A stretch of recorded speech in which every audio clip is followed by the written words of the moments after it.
It's scary though, if you think about it, when they say, well, who's your audience? Well, I really can make money off of all these different audiences. Yes, but just because you can doesn't mean you should. Where should you be focusing? I'm Jeff, and I'm excited. I've got Greg Plum here because he, was talking with us a little while back about the jobs to be done framework. And Greg does a lot of work on how to market using an ecosystem that's built around your customer. And what's interesting is we sort of meet in that same jobs to be done space. And so when I started putting this together, we were talking. I thought, hey, Greg, why don't you just come on and talk about your stuff after I talk about my stuff? So Greg's here. Say hello, Greg. Good to be here, Jeff. Yeah, I love the discussion, love the jobs to be done. Because honestly, what it does, it puts the focus on the right place, on the customer, and takes it off of us, the business owner, which is the first thing we tend to do when we're looking to grow our business. So it's going to be a fun discussion. Yeah, I look forward to it. So good. So what I want to do then is just launch right into this idea of the job to be done and what the job to be done is. So if you want to play along at home, you can download our template. So go to thestartgrowmanage.com/JTBD. So jobs to be done. You're welcome. I didn't make you write out the whole thing. And that's just a little template where you can write some stuff in for yourself. And what we're going to do is talk about how to use this framework to create and understand your value proposition. Because one of the things that we talk about a lot is the need to be specific around the problem you solve for your customer. And then people say, well, how do I know the problem I solve for my customer? And I think this is a great place to start. And, for me, when we talk to MSPs, a lot of times they say, well, what I do is I deliver a service.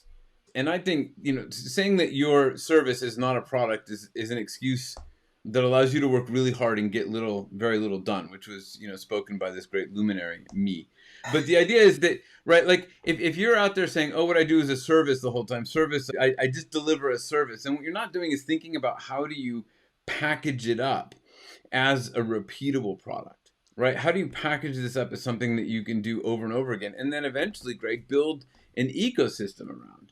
And I love this other quote by Tony Ulwick, right? That people don't buy a product or a service. They hire your product or a service to do the job, to do a job. So this is the connection from the idea of we're talking about a service and then we're talking about a product, right? So we're going to talk about how to create a product. But in the end, people really aren't even hiring a product or hiring a service. They are hiring you to do something. They are hiring you to make something work in their life. They're looking for a solution. So it doesn't Right. matter. It's that, people don't buy a drill to have a drill. They buy a drill because they want a hole. They want a It's the hole, same right? concept. Or because they really like drills and they want to show off their cool drill, right? Like whatever Right. it is, right? That's what Yep. they want. But I love this from Mario Brothers. I don't know if you ever played Mario Brothers, right? But this is from Onboard, and like the analogy really works for me, right? So there's Mario and there's a fire flower. And so there's the person who's your potential customer, and then there's your product. And the point is not that you're selling the fire flower. The point is that when Mario eats or steps on or does whatever he does with the fire flower, he turns into this fire spitting Mario who can do amazing things, right? And so what you're selling, like you're just saying, like what you're selling is the ability to spit fire, essentially, right? We're all selling the ability to spit fire. So Tony came up with this model for how to think about understanding the job to be done. I don't know how much of this is his original model and how much of it has been like a lot of people use this, and I know that I've morphed it. So I don't know where his stuff ends and other people's thinking begins, but we can just attribute it all to him. And the framework goes something like this. Well, it goes exactly like this. When something happens, so there's a situation, and somebody's in a situation and they want to do something. So when I'm in a situation, I want to, and that's the motivation, the thing that they want to do, so that they can get some sort of outcome, right? So when I'm playing Mario Brothers, I want to be big and spit fire so that I can go save the princess, right? That's the idea behind this. And it's very powerful because it's like, here's what our product does for you versus here's what you can do for your product. Sounds similar, but if you think about it, it's a very different situation, right? It's a very different way of presenting the product, because you're actually talking about the person. You're talking about what they need in their transformation, right? Rather than, hey, here's a product, go have fun with it, go do some cool stuff with it. So now at this point, Greg, everybody says, oh, that's great, but can you give me some examples? So let's go through a really cool example. Well, I think it's a cool example, and the rest of you just have to sit through it and enjoy it. So if we start with, when something I want to motivation so I can get a result. One early product is when something important happens, I want to take a picture of it so I can document what happened. Any guesses, Greg, as to what this particular product might be? Well, it might be a camera of Might some be a sort. camera, right? And it's not like anybody gave you the answer beforehand. But anyway, yeah, it might be a camera. It could be a camera, and it is, right? And if you think of the original cameras, like this is one of the original cameras that was used to document the Civil War, right? And by the way, it does say Department of the South, but these are actually Northerners, and they went through and documented the Civil War, and it was a big deal, right? Like a camera was, you'd have multiple horses to carry your camera and your equipment. Like you didn't just pop out the camera because you were impressed with your food, right? Like it was a big deal. You had to document something important. And this was really the truth. This is really the way it was, for a long time, up until I was a kid, right? The camera was small, but it was still like, you still only took important pictures, right? Remember that? Like you had to develop the film. And It I was a remember, commitment. yeah, it was a commitment. And when I was a kid, so my dad would always give me, a roll of 36, and he'd say, okay, this is for the trip, right? So yeah, I'd be like, oh my gosh, I have to like take important pictures. So all of my pictures ended up being of the hotel room on the last day, because nothing actually rose up to the standard of, oh, I'm so important, it's so important to have it, right? Because it was like I was so scared that I might miss out on something. So all of my childhood photographs are of the inside of hotel rooms on the last day of vacation. Because that's the way cameras were, right? And it didn't matter, because the job it was solving was documenting something important. And then something transformed, right? So it was like, well, when I see something interesting, I want to take a picture of it so I can remember it. So now it's not just documentation, it's not just the importance of it, right? It's seeing something interesting. You want to take a picture of it. So, any ideas what this could be? It might be a phone. It's not just the phone, but the Well, it camera. might be an iPhone. Because remember, there was a time when telephones didn't have cameras. And then somebody thought, Right. oh, I'm going to put a camera on a phone, which at the time I thought was a stupid idea. And now I've got like tens of thousands of photos on my phone, right? Because now we're Yeah. taking pictures Well, of everything. so think about when you would travel. I used to have this. I'd have my phone in one pocket and I'd have my camera in the other pocket. That day when the camera got good enough, the phone camera got good Yeah. enough to be able to ditch the little Nikon that I would have or whatever, or Canon, it was a beautiful thing. And now it far surpasses anything we were getting from those I had a cameras. whole backpack with like lenses and cameras stuff, right? And now that backpack is just gathering dust up in the attic. Yeah, because it's so much That's easier. okay. Hold on to it because there's a whole group that's into anything retro. So hold on to it. Yeah, It's yeah. going to be My worth something daughter's one day. very into this stuff, right? So now she's developing film. She's back in the dark room, right? So Oh, I, yeah, I that's I great. love it. That's fun. But anyway, so that's right. So we're out just taking tons of pictures now, and now the problem. So the job to be done is just take a picture and have it.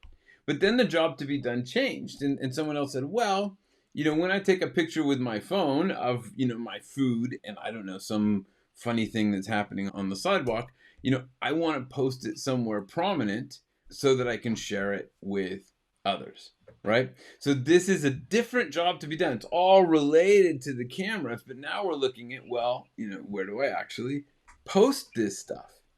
And that was really, the introduction of Instagram. And you might even say some of the, social media is just the idea of, all right, now the job is to get it out to people. It's to enable this place to share information, which I think is kind of cool. It's cool to see how the job to be done around a camera like shifted over the years, and how the camera shifted as a result. So then the next question that everybody asks is, well, that's just great, Jeff, but how do I use this? Because I don't sell cameras. And so, we use this all the time to help people think about what the problem is that they solve and for whom, so that they can create that product. And so I'll take you through how we do this. And the first one is to start with who is in the situation. Because when you look at this, is all built around me, right? When I take a picture with my phone, I want to post it so I can share it with others. And a lot of times when I present this to people, they're like, oh, well, it's all about me. I want to sell more stuff. So I'm going to, communicate more with my customers. And, I say, and that's not the point, right? The I, in this case, is your target customer, right? It's not you. So you have to define who your target customer is, first of all, who you're actually trying to solve a problem for, right? And then you look at, well, what is the situation they're in? What is it they want to do in that situation? And what kind of outcome do they want to have? And then we take that and flip it around so that you talk about the outcome first, what they want to do, and then what they're doing. And then we adjust the language a little bit, right? So that you end up with, we help target, we get this outcome by whatever the motivation is, whatever that thing is that they're doing when they want a certain thing. Or when they're doing a certain thing, sorry. Right? When they're in a certain situation. Make sense? Yep. Yeah, well, you're reverse engineering. You're starting with the solution and working backwards. I mean, that And we're makes working perfect sense. backwards to understand, like, what is it you do, because what you do has to be in the world of the customer. So, this is one of our clients, we're talking about it, and his is dermatologist. Like, so he's an MSP who serves dermatologists. And he said, so when dermatologists see patients, they want to offer their patients amazing seamless experience or service. They want to communicate with their patients or stay in touch, and they want to offer relevant products so that they can see more patients, ensure they get results, and make more money, right? Like, that's what he says the dermatologists want. And I'm paraphrasing because there's actually a lot more behind it, but that's the idea. So when you flip that around, right, you start with, you want to see so they can see more patients, and then we change the language a little bit, and you end up with, we help dermatologists see more patients, ensure they get results, and make more money by offering their patients these services, when they see them, right? And I find that this is just a great way to get people out of talking technology. Because what everybody wants to do is say, we fix your network so that you have a better network, so that you can connect your computer, so that you don't have downtime or something, technical, or that you're compliant with NIST or HIPAA or something along those lines, right? And nobody's actually interested in that. What they're interested in is this particular job that they need to get done, right? They want to see more patients. They want to have better outcomes, and they want to and they want to make more money, right? I mean, that's what they're out for. Another example of this is with CPAs, right? So one of our clients that work with CPAs, and they say, well, when CPAs prepare the books, do taxes, they advise their clients, they want to get the work done without any interruption, right? So they can bill more hours. And you flip that around, same sort of thing, adjust the language. Now, what's interesting here, right, is I like to emphasize here the importance of your avatar, because we're talking about CPAs in general, and this can be, this is sort of purposely generic, but because it's a presentation, right? But eventually you want to get even more specific. And one of our clients works specifically with CPAs who sell fixed price products. And when you're selling fixed price products, the job to be done changes, because now it's not about billing more hours, right? It's really about ensuring that profitability and growth and getting more productivity, right? Because now it's not about, oh, I have to have more billable hours. It's about, I have to make sure that I'm getting growth and customer satisfaction with efficient work that's compliant and secure when I'm preparing the books, right? So it's a subtly different job to be done, but it's very important to the accountant because some accountants want more hours, other accountants want more productivity, and it's pretty important that you know the difference. Oh, here's what I like about that, Jeff. What basically you're saying, the more specific, obviously, the more specific your target audience, the better defined that is, the more effective you're going to be because you modify your approach, your tools, your angle, your argument specific to their needs because they are nuanced. Right. I think that's where a lot of people go wrong. They're like, well, who's your customer? Well, I serve, all of these. Of course you can. But where is the goal is to be the surgeon, not the general practitioner. And then when that happens, that's where people find much more success. These MSPs are going to find the success. So I love the two you already said.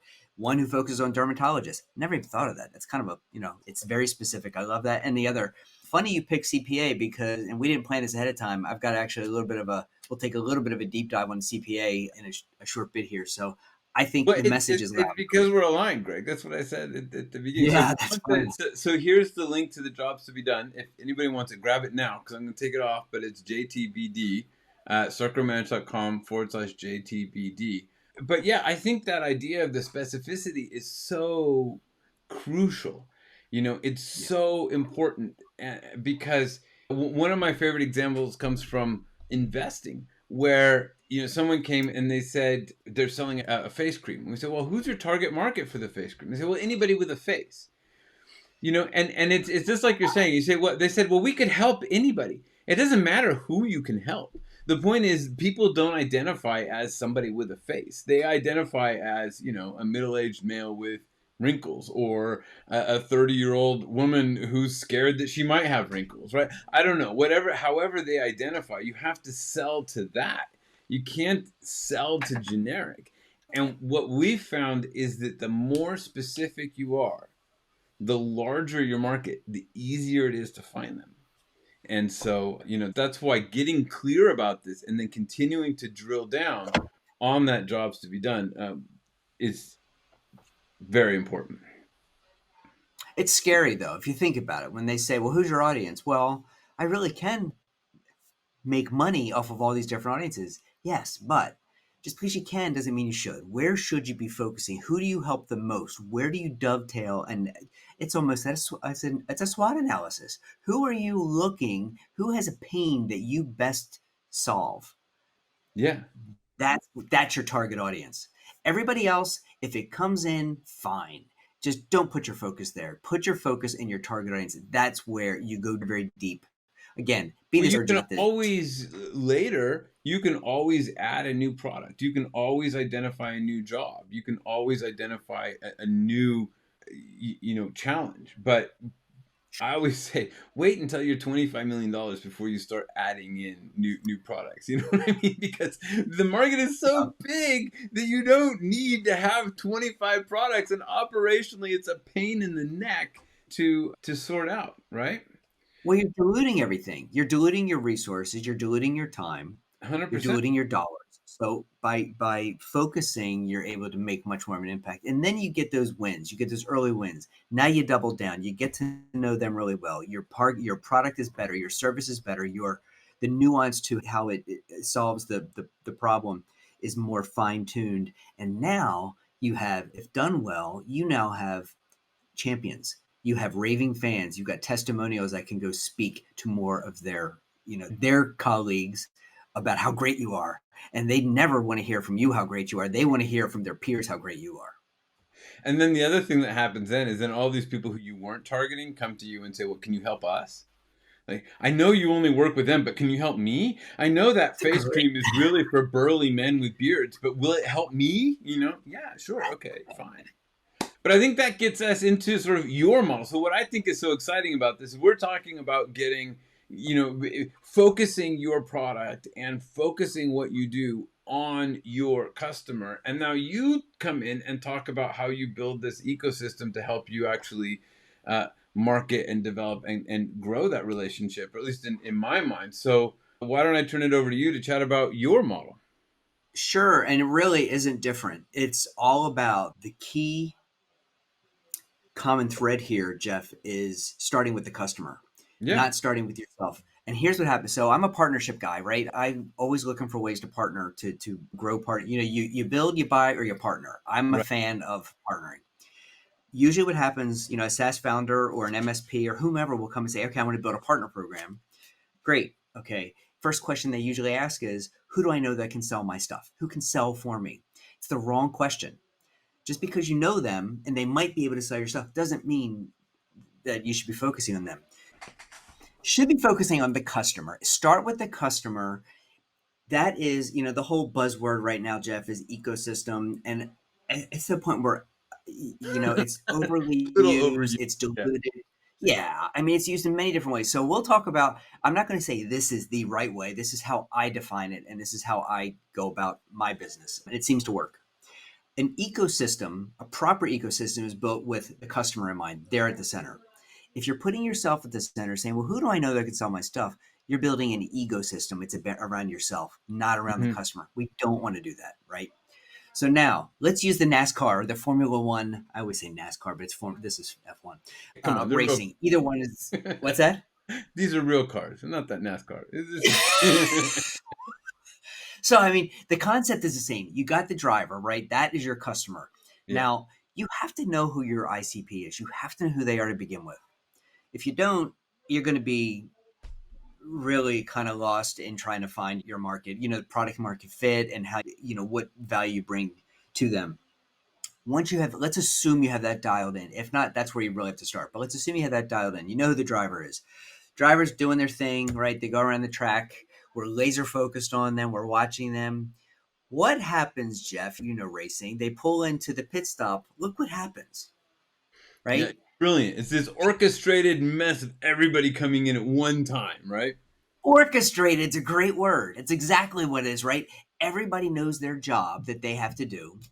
Common goal, right? It's not the goal of this is not to change that back left tire. The goal is to get that driver back out on the track as soon as possible, Right. right? Everybody has that common goal. They're all Because the working job toward to be done is to run a great race. that. Is exactly right. Yeah. So that's true. You step out even, open that aperture even more. Yeah, the end goal is to get that driver across the finish line first. It's baby steps to get them there. Yeah. Changing that tire, that back left tire, is one small part to make that happen. If that didn't happen well, guess what? That driver's not getting across that finish line, right? So it's everybody has their part. So in an ecosystem strategy, we start with the customer, and then what we want to do is we want to say, okay, who are these players? How are they getting their job done? That driver's job is to get done is get across that finish line. So who is impacting that driver? So let's say now we're going to move away from the driver and let's think about your customer. Think about your target customer. Who are they interacting with? Who's influencing them on a daily basis? How do they get their job done? Marketplaces. Are they a part of Microsoft? Do they use the Microsoft suite? Do they use Salesforce? Do they use HubSpot? These are all potential marketplaces that you need to know about. We'll talk about why in a second.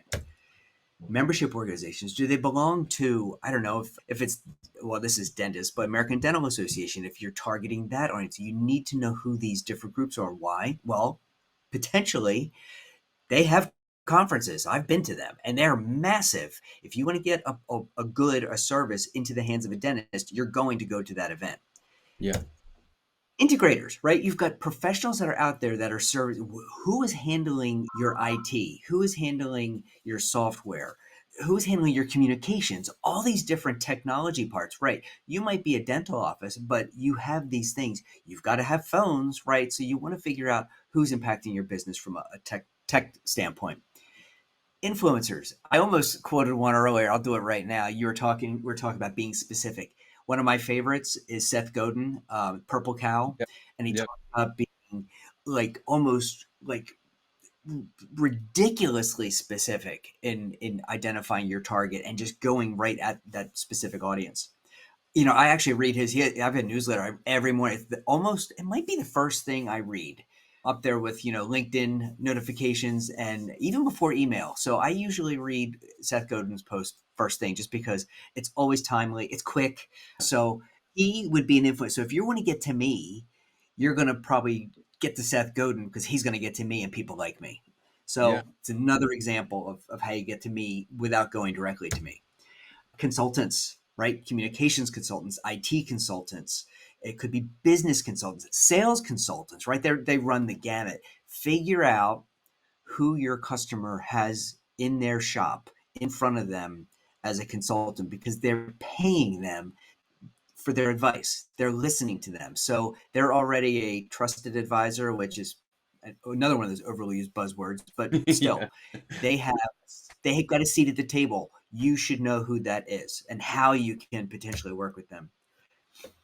I can't I can't really overestimate this one enough or underestimate, I don't know which way to put this, but this is important. It's important for you to know your competitors for two reasons. Number one, you got to know what you're up against. But number two, and it's a little bit more nuanced, that SWOT analysis, that competitor, you know what? There may be some overlap, but there may be some real gaps that you might be able to fill. Speaking of partnering, you might be able to go in there and they might be perfect at one part of the business and then there's a glaring weakness. Well, guess what? If you can help them better serve that customer and not fear the cannibalization, fear the competition. Look, there are no secrets anymore. It used to be people used to keep their customer list, tight to their vest and not tell.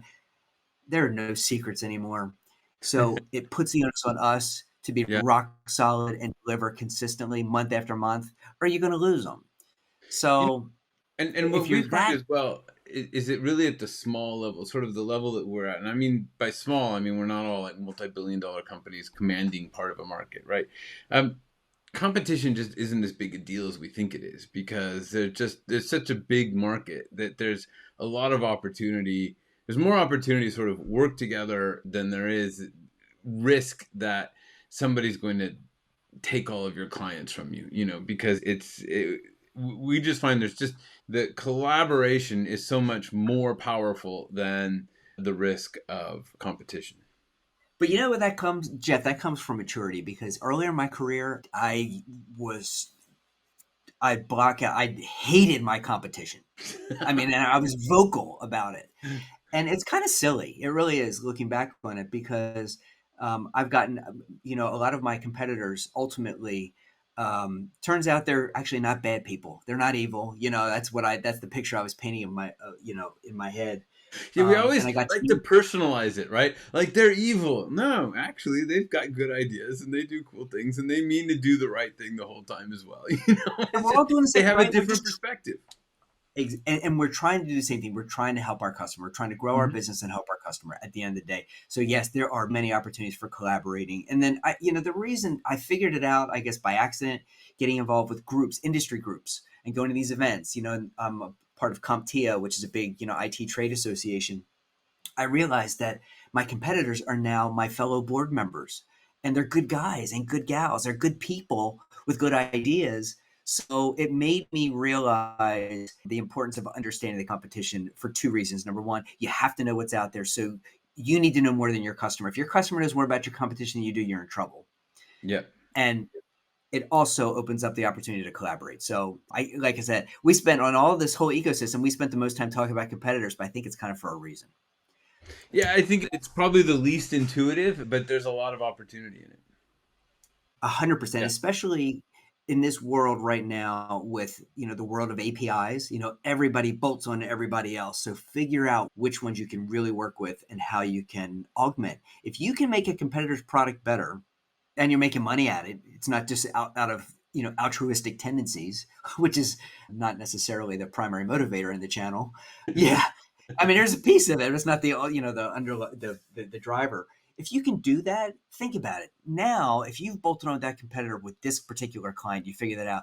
Now you open up a whole new world. If you're making that competitor better and it's building your business at the same time, now you've got something special because now you have a whole new pool of customers to serve in tandem with the competitor. So I love it. anyway, so don't lose sight of this one though. You, Mr. Ms. MSP, you're that right in the middle. You're there. You're a part of it. So this discussion, you may not have heard this, well, unless you've heard us chat about it. But I think it's a relatively new tactic when talking to MSPs. It is not at all new when talking to SaaS leaders because that's how they go to market. They're established channels. Yeah. I'm just now starting to hear. I was at an event last night, and there were a few MSPs there, and starting to talk about channels and partnerships and referral programs. I love that. I love it because that to me is that's how you come up with. I call it resilient revenue. It's like revenue that will continue. If you build that nice channel, it comes in. There's no more ebb and flow. It's much Yeah. more consistent. So you are a part of that ecosystem. MSPs are a part of it. Know your part, and just figure out the way to ultimately you want to get that driver across that finish line is hopefully first, but at least get them across safely. That's right. Well, yeah. I mean, running a good race. I mean, especially in Formula One, some of them are out to win. Some of them are out to test their new motor design. Some of them are just trying to survive. Yeah. Like yeah, a lot of them, they know they're not going to win, but it's just like, can we actually get around the track a bunch of times? But whatever that job is that they need to have done. But what I also think is interesting, and I take this, and I've borrowed your Formula One analogy in some of our stuff. But if you think about it as well, like this is Formula One car. So when you're doing Formula One, you need 10 people to come. You have to change the tires in 3 seconds and fill the gas tank in a second and a half or whatever the story is. But that's a very different job, and it's a very different group than when it's your Toyota Corolla that you need to get to work, right? So you don't want the same mechanic, the Formula One mechanic or the Formula One pit crew to come with all of the expense and the overhead to get to fix the brake pads on your Corolla, right? Like it's a very different mechanics. They can both be mechanics, the one who's fixing the Formula One car and the one who's fixing the Corolla, but the job that they're doing is very different.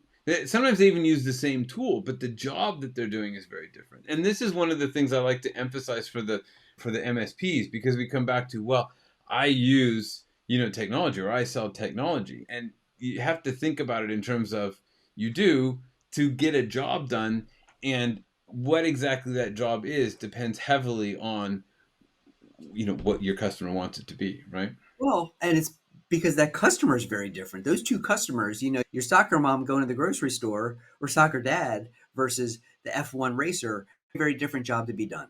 100%. Very So you're different. going to have different tools, different professionals, different skills required for that. And that's Absolutely. why you look at a CPA, like a CPA isn't a CPA. Are you doing the bill by an hour CPA? Are you doing the fixed price CPA? You want dermatologists with e-commerce or without? Are you working with cardiologists, or are you working with plastic surgeons? Two doctors, but the way they're going to market their business is completely different, right? So the job to be done for both of them is very different.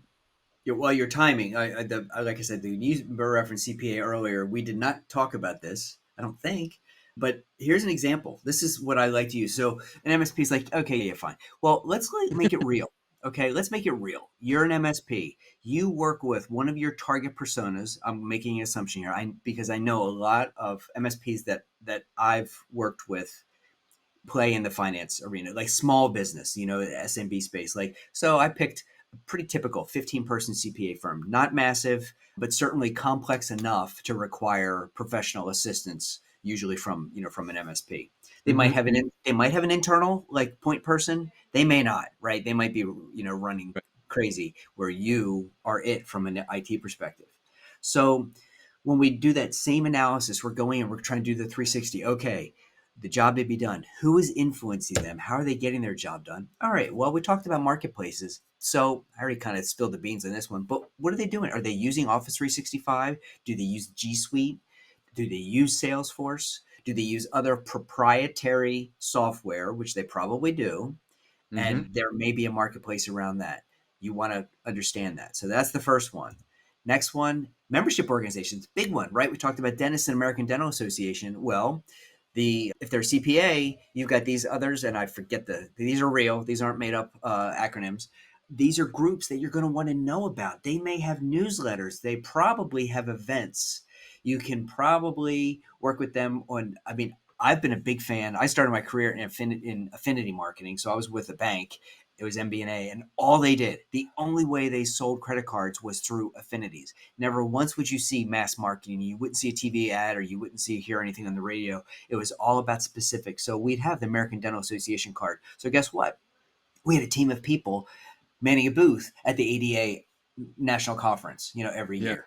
Yeah. That is the concept here. Where so figure out which groups they belong to because they listen to them. I mean, clearly these groups have their members' best interest in mind. So if you can seek that alignment, all the better. I was gonna say, and Um, there are other groups too. Like for CPAs, there's RootWorks, for example, which isn't as formal as AICPA, but they've got a whole bunch of CPAs that follow their way of running an accounting firm. It's just a private company, but they've got 1,000 members or whatnot, right? So it might not even be a national organization, but if you think of who are the members, who are the people who are going there, and if you have a partnership with RootWorks, well, then you have access to, and they can endorse you to all of their member firms, and if they have 1,000 of them, you only need 30 or 40 to run a business, right? So you're in well, good shape. I'm going to give you a very real, very timely, if it's okay, example of that. So locally, I work with a group, a tech forum. So where it's a little more, it's not as specific as because we have wide ranging from big to small companies, but everyone has a bent for technology, right? Interested in what's coming. So it was on AI. It was right here in Delaware. It was called AI and DE. Pretty good event for us, small group. We had over 100 people, large companies represented, small companies, universities, startups. A win for us, and not really for us, but for one of our constituents. It was a robotics startup, Brandywine Robotics, and it was wonderful because we did a fundraiser for them, and we got them some exposure. So they would not have had the exposure had it not been for last night. And as a result, somebody in the audience donated, gave them a check for $10,000. Ten Yeah, thousand dollars goes a long way with a startup like that, right? And yeah, that's because they paid attention. They're found like-minded people. We are not even a membership organization. We're an event organization that put this together, Tech Forum. But that's an example of know where your target audience is because it's going to give you a new route. And when you can do that in that kind of environment, some magic happens, and that's really yeah, fun to see that happen. Is very cool. But okay, I'll get off that. I got one more. So that's two, right? yeah, Two potential routes to market now. Consultants. Now, this CPA firm, they don't. I guarantee you, they don't have an in-house attorney, right? They've got somebody on the outside that they're working with. They most likely have some kind of insurance policy, different various types of insurance that they need. They might have a business coach. They might have a sales coach. They may have a professional, believe it or not, life coaching is massive. It's these are things that you want to know who is influencing your customer, your CPA firm, who's influencing. Once you figure that out, now you figure out, okay, how can I make that consultant, that attorney, or how can I make that membership with AICPA, or how can I make leverage that membership there, the marketplace with Microsoft? How can I make it better? Do I make Microsoft better because of what I do? I bring something to the table and expertise. Now you have something to tell. You have a story to tell that's not just a dog and pony about how good your product is. yeah, That 100%. is the mindset. That's brilliant. I love it. Brilliant much, but it makes sense. Well, I think one of the things that people keep struggling with is how do I get in front of that target customer? And what you've done is just given people a list of places that they can go to get in front of the target customer. We tend to think of it as, oh, I need to post more on social media, or I need to send 10,000 emails a day, or like there are these things that we believe are going to solve the problem, but by creating that ecosystem around the job to be done, understanding who the people are, they can get you in front of your target customer, and that's a great avenue towards awareness. So I love that. Yeah, and I don't know if you've heard the term. It's relatively new. It's a new buzzword, but I kind of like it. I think I'll probably get sick of it, but we all get sick of buzzwords, right? After a while, they get overused. But it started out marketing was very much outbound. It was a brute force exercise, Yeah, going out, mass emails, calling campaigns, telemarketing. I started my career, and then it turned into inbound, right? Brand awareness, get to demand gen. I get people interested to have them call in and express interest, which makes perfect sense. Now the newest term, I don't know if you've heard it, is nearbound. Nearbound being essentially what we're talking about. Who are those in that sphere of influence? That's another way to get to market, or that's the way, the kind of the trend these days. there You you like go. that? I see you writing Heard it that down. before. I wrote it down. See, it's Greg. It's just I learn something new from you each time. I get I another did, little thing I did that I not know coin it. is going to like work its way into my vocabulary forever. So, Yeah, I I, didn't coin it, but I do like it makes sense to me. When yeah. I heard it, I was like, okay, it makes perfect sense because it's the influencers that you're working, it's working that ecosystem, that sphere of influence, not brute force, either inbound or outbound. That's great. Good, Greg. We didn't set anything up here, but if someone wants to reach out to you and get in touch, do you have something they should download or a place that they should go? I'm pretty sure. I think it just takes you to my LinkedIn. That's the best way to get me. And look, love having these discussions. Let's have a discussion. If this is of interest, any of this stuff resonates with you, I'm happy to set up a 30-minute call. Let's talk about what you're doing, what you're looking to accomplish. I do have workshops. I work with a few different types of organizations, all partnership focused. SaaS leaders, MSPs. I'm a huge fan of the MSP model. You guys, you're the prettiest girl at the dance. Enjoy it. Now's the time to harvest. It's a beautiful thing. And if I can help you, I'd love to do it. That's great. And next week, we will be talking about how to build an MSP. So we'll have Machen, who's our expert in M&A and how to grow businesses. He's going to give us a presentation on what to do, which I think is crucial. Even if you don't want to sell or you don't think you want to sell, it creating a saleable MSP is the way that you create an efficient MSP that you can grow that doesn't take all of your time. So we're going to talk more about that next week. So you can join us in the audience and ask questions, Greg, or I already have questions. I'll hold them. But yeah, I have okay. some. You got to ask him, right? What do I know? But Greg, thank you very much. Thanks for your patience with all this. It's been great to have you. I love all of the ideas that you have, and I look forward to continuing the conversation. Thanks, Jeff. Appreciate the time. It's always fun. Talk soon. All right. Cheers. Thanks for joining us, and a special thanks to our subscribers. Consider becoming one right now and tap into our insights and instincts to help drive your business vision and success. Remember, you didn't start your business to feel frustration. You started it for freedom. We can help you discover the impact, freedom, and wealth you always imagined. Learn more at startgrowmanage.com/learn more.